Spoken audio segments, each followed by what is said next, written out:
¿Qué tal amigos? ¿Cómo están? Me da mucho gusto saludarlos. Ya estamos otra vez con más información. Amigos, pues recordemos que ya estamos en tiempos electorales y el INE ha puesto mucha censura al presidente en las conferencias. Recordemos que pues prácticamente lo ha limitado mucho. No puede hablar nada que sea relacionado al tema electoral. Tampoco puede pues decir o hablar sobre sus logros, el logro de su gobierno. El día de hoy una reportera pues hizo una pregunta que la verdad es cierto, el presidente debe tener mucho cuidado cuando contesta este tipo de preguntas, pero lo cierto es que aunque haya veda electoral, pues se debe hablar de este tema para garantizar la democracia. ¿De qué se trata? Es que esta reportera habló acerca de los fraudes. Dijo la reportera que además de que los fraudes se realizan en las casillas, también se hacen de manera electrónica. Y la reportera abordó el tema del costo de las elecciones. Fíjense nada más. ¿Cuánto cuesta la elección en México? Pues resulta que aquí en México tenemos las elecciones más, o una de las elecciones más caras del mundo. Un total de $11 por persona. Cada persona que vota implica un gasto de $11. Y ha habido elecciones, como la de 2006, que incluso han costado $25 por persona. Dijo esta reportera, ¿por qué pasa esto aquí en México si en Francia la elección cuesta $1 por persona y en Rusia $0.50 por persona? ¿Qué es lo que pasa aquí en México que hace pues que esto sea tan caro? Y resulta que la razón por la que estas elecciones aquí en México son muy caras es porque se les da demasiado presupuesto a los partidos para propaganda política. También pues los altos sueldos de los funcionarios y salió a reducir Lorenzo Córdoba. Yo recuerdo que hace tiempo cuando el presidente entró apenas, fue electo, apenas tomó posesión, presentó este plan de austeridad. Y fíjense, yo no se me olvida porque yo recuerdo una de las excusas por las cuales funcionarios como los del INE, ministros, jueces, alegaron dando sus razones por qué no se podían bajar el sueldo ellos. Y es curioso porque fíjense nada más, y de pura suerte encontré esta nota, y es que ellos decían, pagarle poco a los funcionarios públicos implica que ellos estén más tentados a robar o a recibir dinero ilícito. Fíjense nada más lo que decían estas personas. Si nos pagan poco, pues hay más posibilidad de que robemos, porque no nos están pagando bien. Así era el argumento que daban estas personas. Y vamos a leer esto rápidamente, porque aquí nos habla de estos argumentos. La propuesta de austeridad presentada por el presidente electo Andrés Manuel López Obrador impulsa un recorte importante a los sueldos de los altos funcionarios del gobierno. En respuesta, editorialistas del país argumentan que la medida aumentaría la corrupción. Fíjense nada más. Por dos razones. La primera establece que los funcionarios deciden entre trabajar en el sector privado por un mayor sueldo o en el sector público, por lo que una reducción de sus ingresos incentivaría que generalmente lleguen a los altos puestos funcionarios menos preparados o más predispuestos a cometer actos de corrupción. O sea que si no se les paga bien, pues van a llegar al cargo nada más a robar, fíjense nada más. La segunda razón defiende que los funcionarios tendrían mayores incentivos económicos y morales para obtener la diferencia entre su valor en el mercado y el sueldo que reciben por medios ilegales. O sea que si se les paga bien, ya no tendrían la necesidad de recibir dinero ilegalmente, de entrar a la corrupción. Estos eran los argumentos que daban estas personas. El argumento en contra de la política es intuitivo. Aumentar o mantener sueldos altos reduce la corrupción porque disminuye el incentivo de los servidores públicos de extraer ingresos de forma ilegal, tanto por satisfacción, que era un mayor ingreso, como por el crecimiento en el costo de tomar el riesgo de cometer actos de corrupción. La verdad es que es indignante que digan que si no se les paga bien, pues hay más peligro de que roben, de que reciban dinero ilícito. Fíjense nada más. Esto es lo que argumentaban estos altos funcionarios. Por esta razón, es que las elecciones aquí en México son tan costosas y aún así no había habido elecciones, vaya, realmente democráticas. Seguía habiendo mano negra. Bueno, pues el presidente habló el día de hoy en la conferencia de este tema y fíjense nada más, debe haber mucho cuidado porque fíjense lo que dijo Lorenzo Córdoba.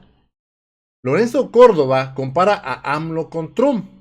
Dirá, hubo fraude electoral. O sea, Lorenzo Córdoba ya se está adelantando al futuro y está diciendo, seguramente va a decir que hubo fraude electoral. Fíjense nada más, pese a las críticas de los consejeros del INE están siendo protagonistas de la elección del 2021, esto parece no importarle a Lorenzo Córdoba, que no deja de protagonizar la información. Y fíjense lo que dice Lorenzo Córdoba. No quisiera pensar que esto es parte de una voluntad intencional de ir construyendo un discurso por si se ocupa el día después de las elecciones, señaló el controvertido presidente del INE. O sea que él le plantea o él está diciendo que el presidente ya está de alguna manera planeando un discurso, de alguna manera ya está pues formulando todo esto para que después de las elecciones decir hubo fraude. Pero fíjense nada más qué hay detrás de estas palabras. Porque hay que poner mucha atención. Está diciendo Lorenzo Córdoba, no me sorprendería que después de las elecciones diga hubo fraude. Y lo compara incluso con Donald Trump. ¿No será que esta persona, Lorenzo Córdoba, como ya todos sabemos, está actuando en favor de la oposición, está planeando de alguna manera realizar un fraude, pero él ya está acusando, diciendo, seguramente va a decir el presidente que fue fraude? ¿No será que él se está anticipando para decir después, sabíamos que el presidente iba a decir que fue fraude? Y así poder ellos consolidar su fraude, porque incluso el presidente del día de hoy en la conferencia dijo que el fraude se empieza a consolidar cuando este grupo de supuestos intelectuales emanados de Salinas de Gortari dan su aprobación. Y dice el presidente, antes no eran tantos, eran 25 a 50 intelectuales que si ellos decían, firmaban donde decían las elecciones se hicieron correctamente, estuvo bien, pues ya se consumaba. Bueno, pues ahora, dice el presidente, son más de 2,200 intelectuales, todos en favor de la oposición. Fíjense nada más, ahí hay que tener mucho cuidado, porque si se llegara a realizar un fraude estas elecciones, lo primero que harían estos supuestos intelectuales, que ahora son 2,200, dar el palomazo, aprobar, decir todo fue bien, y así es como empieza a consumarse el fraude. Dijo el presidente, hay que estar muy pendientes porque la democracia no solamente es decir, tenemos al INE, el INE lo avaló y listo. No, claro que no. La democracia no solo es tampoco ir a votar. La democracia es estar pendientes del proceso electoral, denunciar cualquier irregularidad como la compra de votos, la entrega de despensas, cualquier anomalía que pasen en las casillas, donde el pueblo debe involucrarse. Así que hay que tener mucho cuidado con lo que puedan hacer estos consejeros. El presidente, por lo pronto, dijo el presidente, se podría analizar una reforma electoral. Y aunque el presidente no habló claramente de esto por el mismo tema de la veda electoral, dejó ver que se está pensando en una reforma electoral. Vamos rápidamente a la conferencia a escuchar lo que dijo el presidente, porque la verdad es que es muy importante este tema y todos los mexicanos debemos estar bien pendientes de lo que sucedan estas próximas elecciones. Retomar el tema del fraude electoral. El fraude tiene muchas formas, una de ellas es a pie de casilla, pero una de las formas que ha tenido es también el fraude cibernético, en el que a veces han sido cómplices los organismos electorales. Entonces, mi pregunta sería la siguiente. Aquí las elecciones son de las más caras del mundo. Cuestan más o menos $11 por persona, que es lo que cuestan en Estados Unidos. Y hay elecciones que han llegado a costar $25 por persona. En cambio, en lugares como Francia, la elección cuesta $1 por persona, o en Rusia $0,5 por persona. Esto se debe a que hay un financiamiento muy grande a los partidos y también a los organismos electorales. Hay que recordar que el presidente del INE, aquí se ha informado ya, gana 178,000 pesos mensuales, y pensemos en todos los funcionarios que tienen sueldos desmedidos. Entonces, la pregunta sería si se ha considerado hacer una nueva reforma electoral para tratar de que los organismos electorales tengan un grado mayor de imparcialidad, y también para que la elección no cueste tanto en un país que tiene tantas carencias. Gracias. Voy a dejarle la investidura en el perchero imaginario, porque me pueden Sí, solo lo que se cepillar, pueda como se decir. dice en el Sí. béisbol, me pueden multar y hasta arrestar. Ok, entonces no. Entonces mejor no. Bueno, que quede ahí. Como diría mi paisano Chicoche, bueno, no, tampoco, no digo nada. Pero sí vamos a tener que seguir hablando de la democracia. Sobre eso no podemos callarnos. Tiene que haber democracia en el país. Se tienen que acabar los fraudes electorales. Es una vergüenza lo que hemos vivido en materia de democracia. Por siglos no ha habido democracia en México. Es de los países del mundo con más atraso en materia de democracia. Es el país con más fraudes electorales en la historia.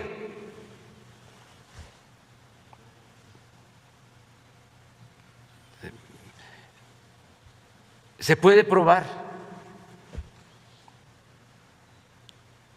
Entonces, tenemos que heredar a las nuevas generaciones un país democrático.